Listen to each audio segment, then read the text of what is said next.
함께 나누신 말씀 보시겠습니다. 오늘 말씀 마태복음 말씀 18장 1절에서 4절까지의 말씀입니다. 마태복음 18장 1절에서 4절까지의 말씀을 우리가 한 마음으로 한 목소리로 읽겠습니다. 그때 제자들이 예수께 나와 이르되 천국에서는 누가 크니이까? 예수께서 한 어린아이를 불러 그들 가운데 세우시고 이르시되 진실로 너희에게 이르노니 너희가 돌이켜 어린 아이들과 같이 되지 아니하면 결단코 천국에 들어가지 못하리라. 그러므로 누구든지 이 어린아이와 같이 자기를 낮추는 사람이 천국에서 큰 자니라. 아멘. 네, 모두 자리에 앉아 주시기 바랍니다. 우리는 현재 참 긴장과 불안한 시대 가운데 삶을 살아가고 있습니다. 비단 요즘에만 그런 게 아니라 인간의 역사를 보면 언제나 그 역사 가운데는 긴장감이 있었고 또 불안한 시대가 계속해서 이어지고 있습니다. 근데 특별히 요즘과 같이 이렇게 급변하는 시대, 또한 경제적, 정치적 불안, 점점 더 과열되는 경쟁 사회, 현실과 동떨어진 미디어, 가짜 뉴스들, 그리고 물질 만능주의 등등 우리는 참 숨가쁘게 삶을 살아가는 과정 가운데서 끊임없이 이 긴장과 불안을 마주하며 살아갈 수밖에 없는 시대를 살아가고 있습니다. 그러다 보니 당연히 우리는 지금보단 조금 더 안정된 높은 자리를 추구하며 살아가는 것이 현대에 살아가는 우리들의 모습입니다. 지금의 자리로는 만족할 수 없습니다. 왜? 긴장감이 있어서, 불안해서 조금만 더 높이 올라가면 그래야만 우리가 조금 더 안정될 것이다 라는 생각을 하는 것이죠. 그러다 보니 자연스럽게 지금 현재의 자리에서 우리는 행복감을 느끼며 만족감을 누리기가 참 어려운 시대를 살아가고 있는 것입니다. 2004년에 그 미국 심리학회 조사에 의하면 이 근로자의 약 79%가 최근 그때 조사하기 바로 그 전 최근 한 달 동안 직장에서 동기, 에너지 부족, 정서적 탈진으로 이끄는 스트레스를 겪었다고 응답했다고 합니다. 그럼 뭐 저희도 미국 직장을 다니시는 분들이 계시니까 여기서 79, 그러니까 약 80%의 분들이 직장에서 나를 지치게 만들고 힘들게 만드는 스트레스를 받고 아마 교회로 오신 분들이 계실 거라 예상을 하게 됩니다. 얼굴이 그래 보여요. 굉장히 지치고 힘든 그런 모습으로 우리들이 이렇게 오게 됩니다. 우리가 잘못해서가 아니라 그런 사회 현상이 우리를 이렇게 힘들게 하는 것이죠. 또 어떠한 자료에 의하면 미국인데요, 3분의 1 이상이 불안과 우울 증상이 있다라고 합니다. 근데 참 아쉬운 것은 연령에 상관없이 젊은이들은 젊은이대로, 중년은 중년대로, 노인분들은 노인분들대로 각자의 나이대에 누구나 다 불안과 우울한 증세를 가지고 삶을 살아간다고 합니다. 저도 가끔 보면 이렇게 얼마 뵌지 오래 안 됐는데 머리가 희끗희끗해지는 집사님들을 가끔 봐요. 요즘에 이제 어르신들이야 당연히 그럴 수 있지만 젊은 분들이 몇 년 상간 막 흰머리가 막 나는 걸 보면 그냥 마음이 좀 안타까워요. 얼마나 스트레스를 받으면 그럴까. 물론 유전일 수도 있겠지만 왠지 그런 생각이 들 때가 있습니다. 우리는 늘 삶을 살아가면서 이렇게 긴장과 불안 가운데, 어려움 가운데 살아가면서 우리가 있는지도 모를 가상의 자리를 가면 지금 가지고 있는 모든 문제들이 해결될 것이다라는 생각으로 삶을 살아가는, 지금 상황에서 기쁨과 감사를 누리지 못하는 그리스도인들에게 오늘 하나님께서는 이 예수님과 제자들의 그 모습을 통해서 깨닫게 해주시는 말씀을 주십니다. 이 지혜의 말씀을 통해서 우리의 삶 가운데 실질적인 그 하나님의 인도하심을 깨닫게 되기를 원합니다. 오늘 본문의 시작이 언제 그때에라고 시작하는 본문입니다. 그때가 언제일까라고 생각해 보면요, 오늘 본문 바로 전에 보면 베드로가 성전세에 대해서 예수님께 묻습니다. 그래서 예수님께서는 그 성전세를 이제 물고기를 통해서 그 돈을 구해서 성전세를 내는 어떤 이적 같은 일들로 이 성전세를 내게 되시는데요. 이때 시기를 봐서 그때라는 말씀하신 것을 보면 보통 1년에 성전세를 한 번 내는데 2월 달에서 3월 달 정도에 그 성전세를 낸다고 합니다, 유대인들이. 그런데 예수님께서는 곧 예루살렘에 올라가셔서 십자가의 죽음을 처형을 당하시는 날이 이제 6월절, 다가오는 6월절인데 기간을 보면 약 한 달 정도 남짓 그 시간대에 그때에 예수님께서 제자들과 함께 이야기를 나눌 시간이 이 배경이 오늘 본문의 배경입니다. 예수님께서는 이 땅에 우리가 알듯이 십자가에 못 박히시려, 즉 예루살렘에 올라가셔서 십자가에 못 박히시러 오셨습니다. 그리고 드디어 그 길을 가는데 한 달이 채 남지 않은 상황 가운데 예수님께서는 그 제자들에게 당신이 어떤 일을 당할 것인지를 계속해서 가르치고 있습니다. 오늘 예수님께서 본문을 나오기 바로 전까지 당신이 이제 곧 예루살렘에 올라가서 십자가의 순환을 당할 것이라는 얘기를 두 번째 얘기해 주시고, 이 이야기를 들은 제자들이 예수님께 묻는 상황입니다.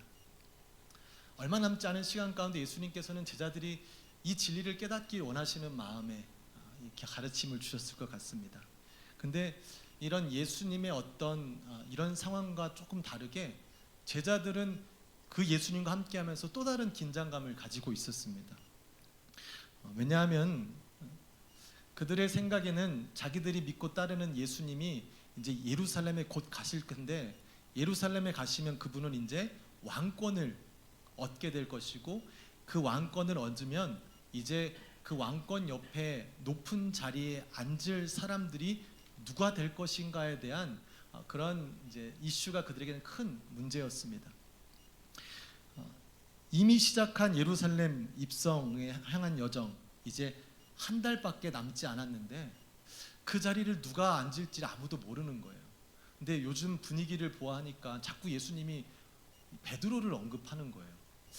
야, 이거 이러다가는 쟤한테 다 모든 자리 뺏기겠네. 또한 예수님께서 얼마 전에 베드로, 야고보, 요한 이 세 명의 제자만 딸랑 불러갖고 어디를 데리고 가시는 일이 있었던 거예요. 그러니 이 남은 제자들은 또 생각을 하죠. 이거 뭐지?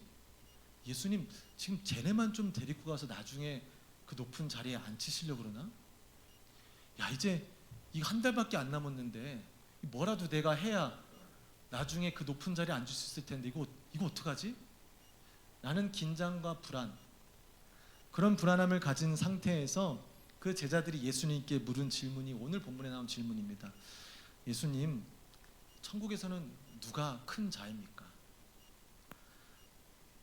그들이 말하는 천국은 우리가 생각하는 이 내세, 죽음 뒤에 천국에서가 아니라 예수님이 예루살렘의 왕이 되셔서 그 나라를 평정하시고 강력한 나라를 세우는 그 천국, 나중에 예수님이 그 강력한 나라를 세우시면 그 나라 가운데 큰 자리를 차지할 사람이 누구입니까? 라며 제자들이 예수님께 물은 것입니다. 그들의 마음은 그런 것이겠죠. 지금까지 내가 위험을 무릅쓰고 예수님을 따랐는데 이제 당신이 세울 강력한 왕국에 내가 가면 내 자리가 어디입니까? 현재의 불안함을 극복할 수 있는 미래의 보장을 요구하는 물음이었습니다. 당신 잘 되면 내 자리 하나 꼭 나 잊지 말고 꼭 그 자리를 만들어 달라는 것이죠. 예수님은 제자들에게 도대체 얘기해도 이해하지 못하는 제자들에게 두 번째 얘기하신 거예요. 나 이 땅에 십자가의 죽음 그리고 부활을 위해서 왔다. 근데 이 두 번째 듣고도 제자들은 전혀 이해하지 못해요. 그냥 그들의 생각만 얘기하는 거예요. 아니에요. 나는 지금 조금 있으면 이제 편안한 자리가 올 텐데 내 자리가 어딘지 좀 확인하고 싶어요. 그런 마음의 제자들은 예수님이 예루살렘에 올라가기 바로 전에 서로를 견제하며 서로와 싸우는 일들을 하게 됩니다. 그 예수님이 얼마나 답답하셨을까요? 얘기를 해도 못 알아듣는 거예요. 한참 답답한 마음이 있으셨겠지만 그때 옆에 있는 한 아이를 데리고 오시면서 예수님께서 제자들에게 말씀하십니다. 이르시되 진실로 너희에게 이르노니 너희가 돌이켜 어린 아이들과 같이 되지 아니하면 결단코 천국에 들어가지 못하리라. 되게 충격적인 말이었겠죠. 예수님, 어떻게 하면 내가 좀 높은 자리에 갈 수 있습니까? 하는데 갑자기 어린아이처럼 낮아져야 된대요. 어린아이와 같이 돼야 된대요. 이 무슨 말이지? 너무나 충격적인 이야기였을 것입니다. 왜냐하면 우리가 생각하는 어린아이 하면, 여러분 어린아이 하면 어떤 생각이 드세요? 순진하고 착하고. 권사님의 자녀들은 그러셨나 봐요. 보통 그런 모습을 찾기가 쉽지 않은 아이들이 우리 집안에는 또 있는데, 어린이 하면 우리가 보통 순수하다, 착하다, 선하다, 뭐 똑같은 얘기지만 그렇게 생각을 할 수 있지만, 예수님께서 한 어린아이를 데리고 오신 이유는 이 땅에서 가장 낮은 자리에 있는 자다, 가장 하찮은 존재다, 가장 힘이 없는 연약한 존재다 라는 것을 모델로 쓰기 위해서 어린아이를 데리고 오신 겁니다. 가장 높아지고 싶다고 한 제자들에게 이렇게 사회에서 가장 낮은 비천한 자처럼 되지 않으면 너희는 천국에 들어갈 수 없다라고 말씀하시는 것이죠. 이게 제자들만 충격적이겠습니까? 여러분한테는, 저한테는 충격적이지 않나요? 예수님 믿으면 어떻게 뭐 천국 가고 어떻게 기쁨을 누릴 수 있을까 하는데 예수님이 가장 낮은 자리로 가래요. 높아질 생각은 꿈에도 하지 말고 가장 낮아져서 누군가를 섬기고 누군가에게 베푸는 일에만 너의 삶을 쓰라 라는 이야기로 들릴 때 얼마나 힘들까요? 차라리 안 믿고 말지. 그렇지 않겠습니까? 그러나 예수님께서는 단순히 너희들은 예수 믿게 되면 이제부터는 높은 자리는 꿈도 꾸지 말고 늘 가장 낮은 자리만 머물라 라고 말씀하시는 것이 아니라, 예수님께서 어린아이를 비유하면서 말씀하시는 것은 사회에서 인정받지 못하는 힘없는 존재, 그러나 그들이 그 존재 가운데 가장 안정감을 누릴 수 있는 상태, 즉 그들을 사랑하는 부모 아래에 있을 때 그 아이들은 비록 자신 스스로는 불안정하고 연약하지만 부모님의 사랑 가운데, 부모님의 보호하심 가운데 있을 때만이 그들이 안정감을 누릴 수 있듯이 너희들이 바로 그런 어린아이임을 깨달아라. 너희들 의지대로 이것만 가지면, 무엇만 누리면, 무엇만 달성하면 너희가 이제는 안정될 것 같고 편안할 것 같이 생각했던 너희들, 아니야. 너희들은 어린아이와 같다. 부모가 없이는 스스로는 아무것도 할 수 없는 연약한 어린아이 같은 너희들, 너에게 필요한 것은 너희를 사랑하시는 전능하신 하나님을 너희들이 인정할 때만이 이 땅 가운데서 참된 안정과 기쁨을 누릴 수 있다라고 가르치고 계십니다. 저도 젊었을 때 생각이 좀만 버티면 더 좋아질 줄 알았어요. 20대 때는 30대 되면 좋아지고 30대 되면 40대 되면 좋아지고, 직접 경험하진 못했지만 목회자가 되면서 제가 경험하지 못한 나이대를 지나가시는 분들을 보게 됩니다. 제가 보기에는 너무나 좋아요. 야, 저렇게만 돼도 참 축복받은 삶이겠군 하지만 각자의 그 삶 가운데, 나이 가운데 늘 불안함과 긴장감을 가지고 살아가는 것이 우리 인간들의 모습임을 발견하게 됩니다. 늘 지금보다 무엇인가 더 있는, 다른 그 어딘가에 있는 자리에 올라가야만이 안정을 누릴 수 있다라는 생각으로 지금이 아닌 그 어딘가에 있는 그 시간을 바라보며, 그 장소를 바라보며 살아가는 모습들이 우리 인간들의 모습, 때로는 예수님을 믿고 예수님을 따라가는 사람들의 모습, 예수님과 함께 신앙생활하면서 예수님을 위해 죽겠다고까지 선포한 제자들의 모습이 바로 이런 모습일 것을 깨닫게 됩니다. 우리의 모습이 이럴 때 예수님께서 말씀하시기를 돌이키라, 돌이켜서 어린 아이와 같이 돼야 너는 천국에 들어갈 수 있다고 하십니다.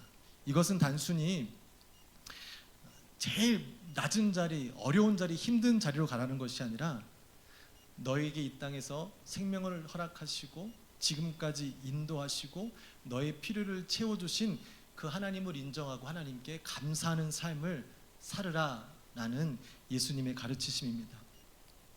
지금 내가 가지고 있는 모든 것들이 하나님의 은혜 없이는 누릴 수 없는 것임을 깨달으라고 하십니다. 아직 주어지지도 않은 가상의 미래에 매달려 현재의 시간을 허비하지 말고 지금 나에게 허락하신 것들을 감사함으로 받고 즐기며 주어진 일을 성실히 감당하는 것. 어린 아이들로서 자신들이 무엇인가 결정할 수 있는 권한은 아무것도 없지만 자신을 사랑하는 부모가 자식을 위해서 허락하는 그 상황 가운데 부모 말씀을 순종하며 살아가는 것, 마치 그것이 천국에서 큰 자와 같은 삶이라고 가르쳐 주십니다. 일부 예배 때 중고등부 아이들하고 이야기를 나누면서 보는데 좀 중고등부만 되면 저는 제일 좋았던 기억이 중고등부 때 기억인 것 같아요. 국민학교, 초등학교 때는 너무 어려서 그냥 막 하는데 중고등부 때는 막 내 어떤 자아가 있고 내가 막 즐기는 참 그 시간이 너무 즐거웠고 지금 또 이렇게 돌아보면 참 좋은 시간이었는데 우리 요즘 시대의 중고등부 아이들 얼굴이 그렇지 않아요. 아쉬워요. 많이 눌려 있어요. 그러면서 그들에게 물어보죠. 어떤 게 있으면 좋겠냐 오늘 물어봤더니 애들이 답이 뭔지 아세요? 돈이 있으면 좋겠대요. 우리 답이죠. 우리 답을 그들이 이제 전수 받은 거죠. 돈만 있으면 되겠는데 아직 돈이 충분하게 있지 않아서 그게 안 좋다라는 거예요. 어떤 아이는 좀 내가 똑똑해졌으면 좋겠대요. 도대체 얼마나 더 돈이 많고 똑똑해져야 아이들에게 기쁨이 있을지 모르겠지만 벌써부터 그 어린 아이들이 자신이 가지지 못했다라고 생각하며 그 가지지 못한 것에 대해서 자신의 삶을 한탄하며 살아가는 모습들이 아이들을 통해서 보게 됩니다. 근데 그게 저희 잘못이지 않을까요? 어른이, 부모가 그거 아니면 안 된다라고 다 은근히 가르쳐 준 것 아닐까요? 그러니 결국 아이들이 배운 것들은 그것밖에 없죠. 자신의 삶은 만족할 수 없는 거예요. 더 가져야 되는데, 더 똑똑해야 되는데, 더 잘나야 되는데 나는 그렇지 못하다라는 마음이 있는 거죠. 여러분은 어떻습니까? 얼마나 만족하시며 지금의 삶을 누리고 계십니까? 저도 곰곰이 말씀을 준비하며 생각할 때 저는 어렸을 때 그런 신앙생활을 했어요. 열심히 목회하면 열심히 예수님 믿으면 잘 될 것이다. 건강하고 성공할 것이다. 목회자도 열심히 기도하고 말씀만 보면 능력받아서 막 부흥이 일어날 것이고 막 큰 교회를 할 것이다. 그렇게 따지면 저는 너무나 실패한 목회자일 수도 있잖아요. 늘 우리는 예수님 믿으면 잘 될 것이다라는 교육을 받으며 살았습니다. 그러다 보니 잘 될 것을 꿈꾸며 살아가죠. 더 많이 갖고 더 누려야 되는데 지금에는 만족할 수 없는 삶입니다. 하나님이 이미 우리에게 귀한 것을 허락하셨는데 이미 삶의 터전도 허락하시고 지금까지 살아올 수 있도록 지켜주시고 지금도 내가 무엇인가 할 수 있는 능력을 주셨음에도 불구하고 우리는 그저 그냥 생각하는 저거면 좋겠다.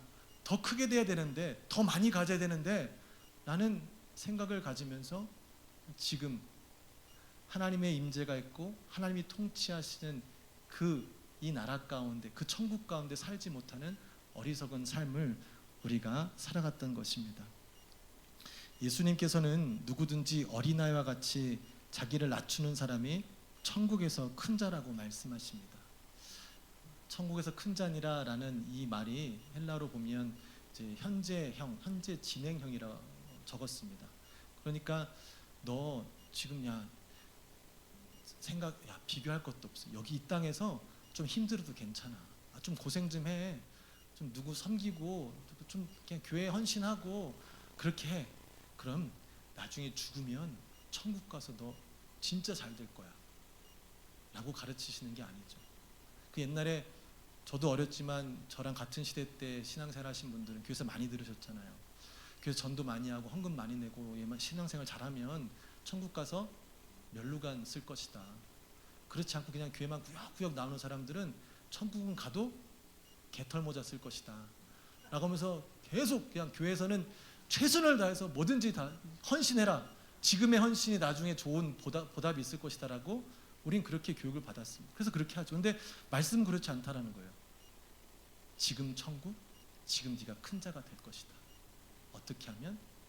너의 삶이 창조자 하나님으로부터 주어진 것이고 그 하나님이 지금까지 너를 인도하셨고 그 하나님이 너를 사랑하시고 너에게 후히 주시기를 원하시는 분이어서 앞으로도 그분이 너를 인도하실 것이다. 그분을 신뢰하고 살아가는 자들은 그분의 통치 아래 이미 천국에서 가장 큰 자의 삶을 살아갈 것이다 라고 예수님께서 말씀하십니다. 우리는 무엇인가 없어서 불안해합니다. 무엇인가 있으면 불안함이 없어질 것 같아서 무엇인가 갖게 됩니다. 그런데 그 가진 것이 또 불안전하니 가진 것 때문에 또 불안합니다.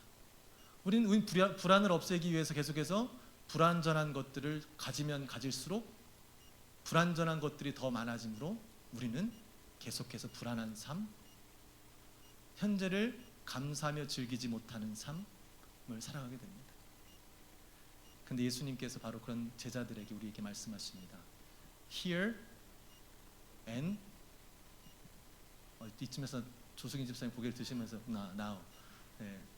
우리 셀 중에 H&N이 있잖아요. 여러분 뭐 H&M이 아니라 옷가게가 아니라 N인데 이게 뭔가 모르실 수가 있어서 요즘에는 주보에도 다 쓰고 있거든요. Here and Now라는 셀 이름이 있습니다. 지금이라는 거예요. 지금 하나님이 살아계시고 그 하나님이 우리와 함께 하시고 그 하나님이 우리를 지금까지 인도하셨고 그 하나님이 앞으로도 우리를 선한 길로 인도하실 것이다. 어떠한 물질이 어떠한 상황이 너에게 안정감을 주고 너에게 평안을 줄 것이 아니라 그것을 사용하시는 하나님을 신뢰할 때 그 하나님으로부터 오는 기쁨과 평안과 안식을 지금 너희들이 누릴 수 있다라고 말씀하고 계십니다.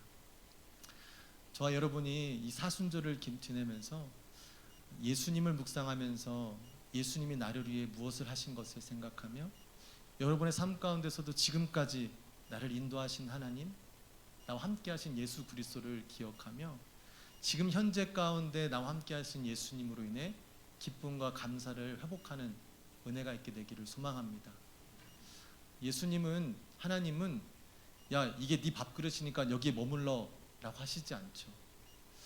때로는 힘들고 어려운 상황 가운데서 하나님께서는, 예수님께서는 인내하며 그곳에 참고 있으라고 합니다. 그때 예수님께서, 하나님께서 또 다른 것으로 우리를 사랑하시는, 우리에게 후히 주시기 원하시는 하나님께서 그 다음 길을 하나님께서 예비하실 것이다라고 합니다. 저와 여러분이 때로는 누군가에 비하면 나의 모습이 좀 초라하고 부족해 보일 수 있지만 그것이 우리 아버지께서 주신 자리입니다. 여러분이 주신 그 자리, 그 상황 가운데 허락하신 하나님께 감사하며 지금 이 순간을 하나님의 은혜 가운데 즐기며 감사하며 주신 사명을 감당하는 마치 천국에서 큰 자와 같은 삶을 저와 여러분이 살아내게 되기를 주님의 이름으로 축복합니다.